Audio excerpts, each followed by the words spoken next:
our homestead. Early today, I began the preservation process of green beans from our garden. They were a little bit overgrown, so I needed to preserve them because they were just a little too tough to eat fresh. And if you want to see that video, I'm going to have it in the description box so you can go see what to do with overgrown green beans, yet you can preserve them and enjoy them later in the season. But I also have a little beautiful pile of these, I think they're called dragon tongue green beans. They are long, flat, they're yellowish color, but yet they have this purple, beautiful, kind of like flaming looking streaks on them. They're gorgeous and I absolutely love them. So I'm also going to be preserving them. Of course, eat fresh. It's awesome. Cook them for your dinners every night. But you know, when you have an abundance today, we probably really should preserve them for tomorrow. And that's exactly what I'm doing. You know, guys, that I love to make fermented foods. It's awesome. It's so good for you. Way better than some of those capsules that we order online. We have no idea what's in them. So here is my fermented, not pickled, remember, not pickled, fermented green beans from last August. It's less than half a jar left of them. They were stored for long-term storage in the back of my refrigerator, and when I needed a little bit, I would go open it up, take something, grab a big bunch, pull them out, and serve them for my family. So now I need to replenish this beautiful, oh, it smells so good. It smells like home. It smells like mama. So I need to make more, and that's exactly what we're going to be doing today.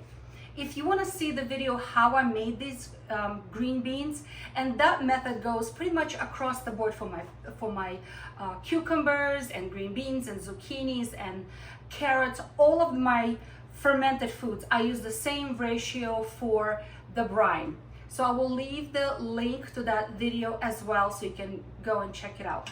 So, okay, so what am I gonna do now? So like I said, I have half full, maybe like less than half full. I want to reuse this beautiful liquid. It's full of probiotics. It's gonna speed up my fermentation process so much faster. So what I need to do is, I need to strain this out. See, inside here, I'm gonna bring the camera closer so I can show you what's inside of it actually right now. If you look inside of it, you can see some peppercorns, you can see some dill, you can see the leaves of horseradish, and the beans, of course, themselves. And the rest is the brine. So I'm gonna save the brine, I'm gonna get rid of everything else, and I'm gonna start a new batch of fermented green beans. In my case, dragon tongue beans.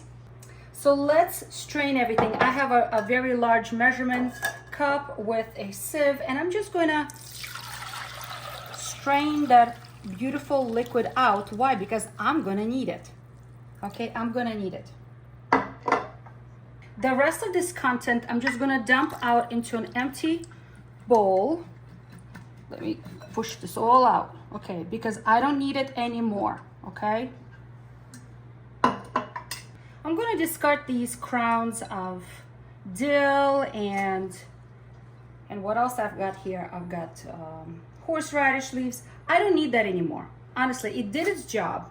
It kept my vegetables nice and crispy as a natural tenant. So I'm gonna get rid of that, okay?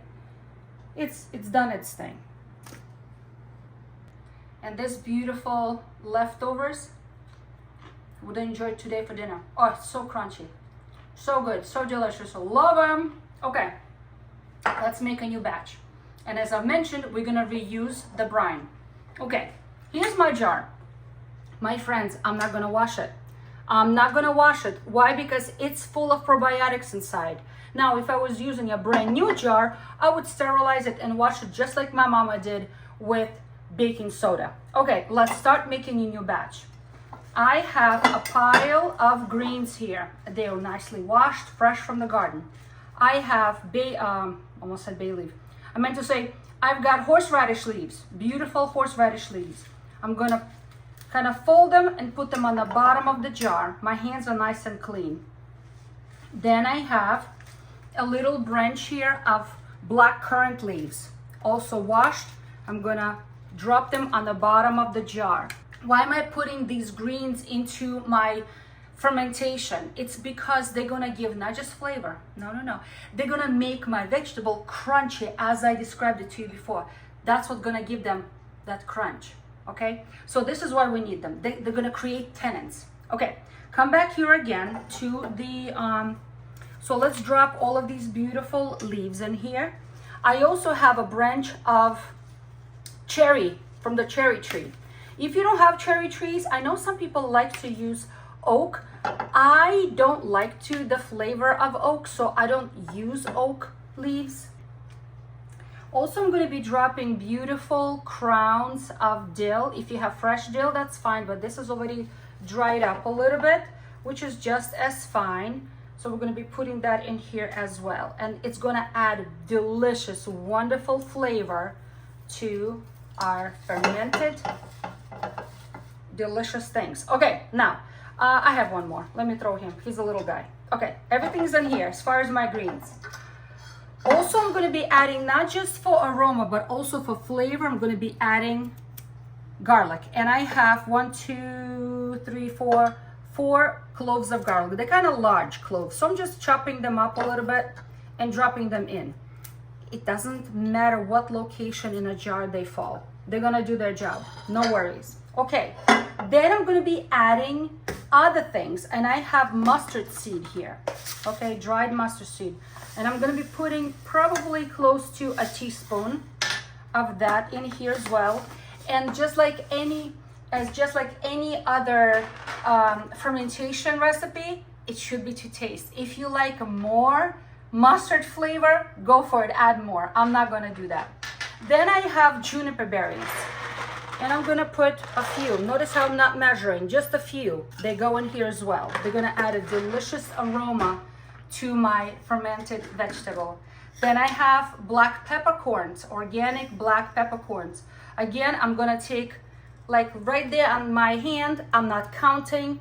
Boom, they go in here as well. All right, now I'm going to be putting all of these beautiful, let me put the stuff away. Now I'm going to be putting all of these beautiful green beans in here, okay? Now they're very long. If you like, you can break them in half, because so that way more will fit and it will be easier to fit them. Or you can cut them into smaller size, like bite size. Really, it should be a personal preference. It does not matter. So I'm just gonna put them all in here. They've already been washed, actually double washed, and I removed all of the stem ends. They're all been cleaned up. So I'm just gonna drop them all in here until my jar as full as I can make it, or as much as I have. Okay, so it's full of beautiful beans. Now I forgot to say I need to add a bay leaf. What fermentation is without bay leaf? So I'm just gonna drop a couple, not many, just a couple. I have dried bay leaves here. Okay, so next step, I'm going to return that beautiful brine back and pour that right over all of my beans, just like that. Not beautiful? And guess what? I don't have enough brine. I don't have enough brine because it's important that all of my vegetables are under the brine. That means I need to create more brine. All right, let's make more brine. So say you didn't have any reusable brine and you have to make it from scratch. So I'll show you how to make it. Super easy. Ready? All right, here's a quart jar, okay? To that, I'm going to be putting 2 tablespoons of salt. I like to use Celtic sea salt, but you can use any salt you want, really, any salt you want. And now I'm going to dissolve it in plain water. I like to use non-chlorinated filtered water. We have well water, so I know it's nice and clean. But if you guys live in a city where it is tap water, try to get rid of the chlorine first. Otherwise, it can mess up with your fermentation just a bit. All right, so because it's such a big coarse salt, it's difficult to dissolve it in cold water. So what I'm gonna do is I have freshly boiled water in here, and I'm just gonna pour a little bit. Just a little bit on the bottom, probably like half a cup or so. And that is gonna help me to dissolve this salt. I'm just gonna stir it all up, like swirl it, I should say. Now you may say, is that too much salt? No, it is not. See, the salt has to be strong enough, the brine has to be salty enough not to allow the bad bacteria to grow, and only the good one, the lacto-fermented one, the lactobacillus, to multiply, and that's what we want. Okay, so now I'm gonna top everything off with cold water. Now we have our brine ready. The brine is ready, my friends. Okay, let me bring my jar back. I'm gonna pour this brine over, making sure that everything is covered under the brine. As you can see, a couple of these beans are swimming on the top. We want them under the brine, okay? Under the brine, all the way under the brine.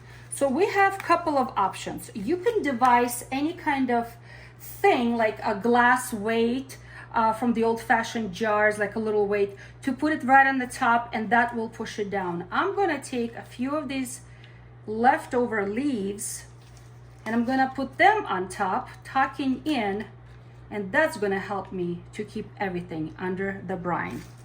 We're under the brine. Okay, so at this point we need to allow it to ferment. I don't want to close it tight. This is not the time to close it tight, no.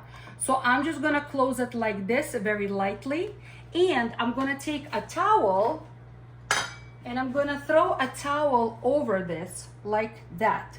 So it will not allow any kind of bugs to get inside, nothing. Because if I close this tight and fermentation begins, the bubbles will have no place to go, and we don't want our jars to crack. So see how it's loose? Plenty of air. If you have a fancy air lock for fermentation, you can use that, but this is my method. This is it, okay? All right, friends, and this is it. Now the fermentation is gonna, first wave of fermentation is going to start in my kitchen, on the counter, behind me somewhere in a quiet place. And it's gonna take place about 7 days. Now, why do I say 7 days? And maybe 10 days. Because it's so warm right now, this is August, it's hot and humid in New England, so the fermentation will be super quick.